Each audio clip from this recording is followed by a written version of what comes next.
Bonjour tout le monde, nous sommes le vendredi 6 décembre. Alors, je vous avais dit mardi que j'avais commencé un nouveau livre audio de Karen Pont qui s'appelle Et ton cœur qui bat. Et je ne savais pas trop encore de quoi ça parlait puisque je ne lis pas le résumé. Et je n'avais écouté à peu près qu'1 heure, donc c'était assez flou. Donc là j'en suis à 1 heure de la fin, donc maintenant je sais ce qui s'est passé. Donc on est avec une jeune femme qui s'appelle Roxane, qui travaille avec sa meilleure amie. Elles ont fondé une agence de voyage, enfin on va dire ça comme ça. En fait l'une s'occupe de la paperasse et l'autre s'occupe de tenir un blog et de faire des visites dans plein de régions de France mais aussi du monde. Et à chaque fois qu'elle vient dans un lieu, elle fait des chroniques sur où loger, quels hôtels, quelles activités faire et tout ça, donc c'est hyper intéressant. Et au début on comprend pas, on sent qu'il s'est passé quelque chose mais on sait pas quoi. Il arrive à un long moment avant qu'on sache ce qui s'est vraiment passé. Et on apprend que Roxane avait une fille et qu'elle est morte 1 an auparavant. Je ne vais pas vous dire exactement comment. Je vous laisserai la surprise si vous voulez l'écouter ou le lire. Mais c'est très triste comme histoire. C'est vraiment très triste, hein. Même là, on est quand même presque sur la fin. Ça devient un petit peu plus joyeux, mais je trouve ça globalement très triste. Et je pense que j'aurais préféré le lire plutôt que l'écouter parce que la voix est pas spécialement très agréable de la personne qui lit. Mais en même temps, c'est en adéquation avec le thème. Mais je pense que j'aurais préféré le lire. Mais bon, moi, Karen Pont, je la mettais que dans les choses légères, drôles et tout ça. Alors que là, c'est pas du tout léger ni drôle. C'est vraiment très très triste. Ça m'a vraiment déprimée. Mais voilà, j'en suis à 1 heure de la fin. C'est vraiment tourné autour de Roxane, de son ressenti, de ses sentiments, de comment elle réussit tant bien que mal à faire le deuil de sa fille. Mais ça englobe beaucoup de choses en fait, parce que sa fille c'était toute sa vie, à part son travail. Donc ça remue beaucoup, hein, même juste en tant que personne qui lit ou qui écoute l'histoire. Donc je pense que ça va bien se finir vu comment là c'est en train de couler. Mais voilà, si vous voulez lire, sachez que c'est quand même très très triste. C'est un moment difficile pour Roxane et elle revient un petit peu en arrière pour nous expliquer ce qui s'est passé et tout ça. Et bon, franchement c'est poignant, c'est vraiment poignant. Donc là il me reste à peu près 1 heure d'écoute. Donc une fois que je vais avoir raccroché avec vous, je vais le remettre, ça va m'accompagner jusqu'à la maison en espérant que j'ai pas trop de bouchons parce qu'on est vendredi après-midi. Je sais que dans l'autre sens ça va être bien pire, mais même moi là qui vais vers Toulouse, je sens que déjà hier soir, on n'était que jeudi soir, je suis partie un peu plus tard et ça a été compliqué de rentrer à la maison. Heureusement que les enfants étaient avec moi, que j'avais pas besoin de les récupérer à la laye parce que je serais jamais arrivée à l'heure. Mais en même temps c'est parce qu'ils étaient avec moi que je suis partie plus tard, donc en même temps c'est logique. Donc voilà. Donc je sais pas si j'aurai le temps de le finir là ce soir, mais sinon ça sera que lundi, parce que là ce week-end je vais pas avoir le temps de l'écouter, je serai pas toute seule. Et honnêtement ça a été un petit peu dur de me remettre dans l'histoire parce que j'ai écouté 1 heure mardi, rien écouté mercredi, rien écouté jeudi. Et du coup ce matin ça a été un petit peu dur de se remettre dans l'histoire, hein. Alors que quand je lis un livre papier, j'ai pas cet effet là parce que je suis plus active dans ma lecture et du coup je pense que j'enregistre plus de choses, alors que là en étant passive je trouve que c'est vachement plus difficile de reprendre le cours de l'histoire et de se remettre dans l'ambiance. Mais voilà, ce n'est qu'un détail. Voilà, donc je vous laisse pour aujourd'hui et je vous reprendrai lundi matin quand j'aurai terminé le livre audio. Ah, j'ai oublié de vous dire aussi, là j'écoute ce livre audio sur Spotify, parce que maintenant ils ont aussi les livres audio. Et quand ils ont dit que les livres audio arrivaient aussi sur Spotify, je me suis dit cool et tout. Et par contre, c'était pas précisé si c'était un limité ou si c'était un nombre d'heures d'écoute. Donc je m'étais pas posé la question du tout. Et quand j'ai parlé sur Threads, une autre personne m'a dit ah ouais mais c'est que 15 heures d'écoute en fait. Et là je me suis dit ah c'est pas beaucoup. Parce que moi souvent les livres que j'écoute, il y en a beaucoup, ils font 14-15 heures, donc ça veut dire un seul livre. Donc si on en écoute des cours, bon ça peut aller.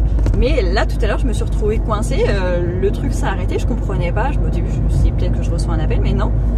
L'application s'était coupée direct parce que je n'avais plus de temps d'écoute. En effet j'en ai écouté un lundi et mercredi, même si j'ai pas écouté de livre audio pour moi, j'avais mis le petit Nicolas dans la voiture et après dans la maison pour mes enfants. Et en effet le petit Nicolas on l'a bien écouté peut-être 2-3 heures mercredi. En fait ça va vite, ça va quand même vachement vite. 15 heures c'est pas énorme. Donc du coup comme j'étais en plein livre audio, je me suis dit je vais pas attendre le mois prochain, je serais complètement passée à autre chose. Donc du coup j'ai racheté 10 heures d'écoute, mais pour 9,99 je trouve ça quand même très très cher. Donc là après ce livre audio je repasserai peut-être sur Audible, ou sinon il faudrait que je prenne pile un livre qui fasse la même durée que ce qui va me rester en temps d'écoute en fait. Donc ça c'est aussi à gérer, c'est pas simple. Voilà, c'était juste pour vous le préciser. Je peux aussi vite fait vous parler de mes lectures en cours, j'ai complètement oublié. Vu qu'on va à 2 à l'heure, je risque pas grand chose. Alors, je suis toujours dans The Perfect Match, non, The Perfect Love, je n'ai jamais arrivé. Je lis 5 pages par-ci, 5 pages par-là, mais même si j'avance pas très vite, il se passe énormément de choses par rapport au tome 1. Le tome 1 c'était quand même assez... c'est pas qu'il était vide, mais il n'y avait pas de rebondissement comme il y a là. Là je m'attendais pas à ce qui se passe tout ça. À chaque fois je me retrouve à être surprise, et surprise dans le bon sens en plus, parce qu'il se passe des événements qui sont pas anodins, qui sont pas simples. Et ok, je m'attendais pas du tout, et j'y aurais même pas pensé. Et du coup je trouve ça hyper intéressant. Ça change. Le côté dystopie est pas forcément très développé, mais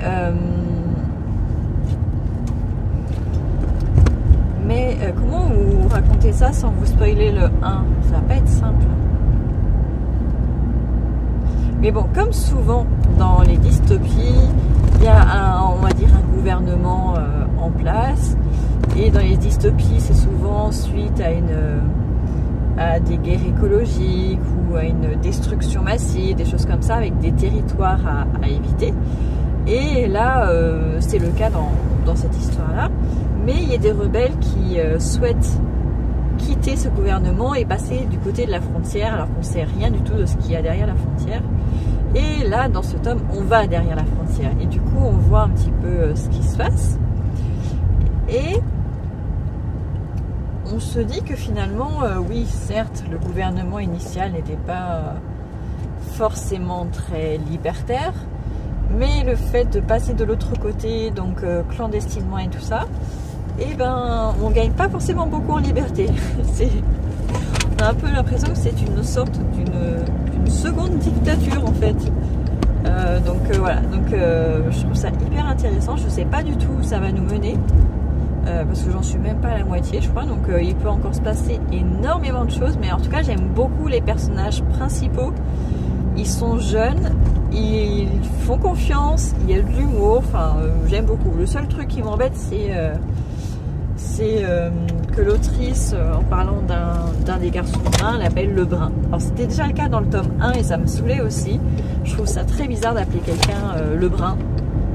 Voilà, c'est comme si on disait la blonde, je sais pas, mais le brun, en plus, je trouve ça très moche à dire, donc à lire aussi.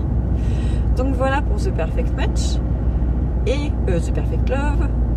Franchement, désolée. Et je lis en parallèle le roman de l'Avent de Sophie Jomain, Secret Santa.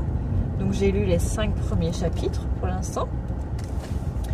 Et pareil, là, ce que j'ai lu hier, j'ai trouvé ça hyper intéressant. Je m'attendais à ce que ce soit une romance, voilà, toute douce.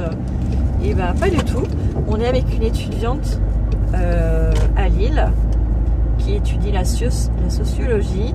En fait, jusqu'à ses 18 ans, elle voyageait énormément avec ses parents, tous les 2 ans à peu près. Et le deal, c'était qu'une fois qu'elle ait son bac, de se poser. Donc elle a obtenu gain de cause. Je ne sais pas pourquoi elle a choisi sociologie, mais en tout cas, ce qui est sûr, c'est qu'elle s'ennuie royalement. Ça l'intéresse pas du tout. En plus, ses parents sont assez riches et du coup, elle n'a pas spécialement de questions à se poser sur l'argent et tout ça. Son petit copain, c'est encore pire. Lui, il a arrêté la fac et il ne fait que dépenser l'argent de ses parents, en fait. Il ne se pose pas de questions. Il fait la fête et tout ça. Et du coup, ils sont un petit peu... Voilà, ils sont en couple, mais on sent que voilà, ils sont plus trop sur la même longueur d'onde. Donc, voilà, à mon avis, on se séparait. Et donc, justement, cette jeune étudiante, elle finit par en parler à ses parents. Elle en parle aussi à sa meilleure amie. Et en fait, ce qui se passe, c'est qu'elle se sent paumée et elle cherche un sens à sa vie. Et du coup, on va lui proposer, enfin sa meilleure amie lui propose quelque chose. Elle a vu une petite annonce dans le journal. Et voilà, elle se dit, j'ai rien à perdre, donc pourquoi pas essayer. Et donc, elle tente ça. Je ne vous dis pas quoi, parce que bon, vous aurez peut-être envie de le lire également. Mais en tout cas, voilà, ça a pris une tournure que je trouve très bienveillante, humaniste, et ça j'aime beaucoup. En plus, le monde étudiant, c'est vrai c'est pas un milieu facile. Je l'ai bien constaté quand moi j'étais étudiante. Donc je trouve ça intéressant de se poser un petit peu sur ce milieu-là. Voilà, de montrer tous les contrastes qu'il peut y avoir, que ce soit au niveau financier, mais pas seulement, au niveau aussi du cursus, des ambitions, du soutien qu'on peut recevoir, du fait de ne pas se sentir à sa place, ça. Donc je trouve ça finalement intéressant. Donc en plus, je trouve pas les chapitres aussi courts que ça là, je trouve que c'est assez bien équilibré. Donc voilà, donc j'aime bien aussi, c'est chouette. Voilà, cette fois je vous quitte vraiment en espérant que ça avance un petit peu plus parce que là c'est très très long. Ça fait déjà plus d'une demi-heure que je suis partie à 16h05, donc ça fait 45 minutes déjà. Et en temps normal il devrait me rester 20 minutes, mais vu à l'allure où ça va, je pense que j'en ai bien pour le double. Donc voilà. Et sinon, ça fait pile une semaine que j'ai envoyé ma candidature pour le poste de bibliothécaire. J'ai pas eu de réponse, j'ai pas eu d'appel, j'ai pas eu de mail non plus. Donc je me dis que c'est pas encore raté tant que j'ai pas reçu de mail qui me disait que je n'étais pas retenue. Je garde espoir, même si ça fait quand même une semaine, ça fait long pour un poste auquel il faut avoir répondu, enfin postulé avant le 21 décembre. Donc voilà, sachant qu'en plus là dans les semaines, la semaine prochaine, enfin la semaine qui vient plus la semaine d'après, j'ai beaucoup de choses de prévues, beaucoup de rendez-vous. Donc voilà.